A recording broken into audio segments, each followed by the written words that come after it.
சொன்னதை நீங்கள் அறிவீர்களோ? ஆனால் தமிழ்நாட்டில் இருந்த சாம் ஜபத்துரை ஐயா அவர்கள் ஒரு நாள் ஆண்டவரிடத்தில் போய், ஆண்டவர் இவ்வளவு தூஷணமாய் உங்களுடைய நாமத்தை தூஷிக்கிறானே, விக்கிரகத்தை வாயினால் சொல்லுகிறானே, மந்திரம் பேசுகிறானே, இவனை ஏன் நீர் இன்னும் அழிக்கவில்லை? இவனை ஏன் நீர் இன்னும் அழிக்கவில்லை? இவனை ஏன் நீர் இன்னும் அழிக்கவில்லை? உம்முடைய நாமத்துக்கு அவமானம் இல்லையா?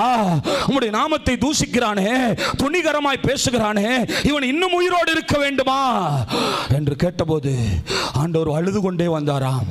உனக்கு என்னப்பா தெரியும்? உனக்கு என்ன தெரியும்? நீ என்ன பேசுகிறாய்? அவன் இளம் வயதில் என் மார்பில் சாய்ந்து கிடந்தது உனக்கு தெரியுமோ?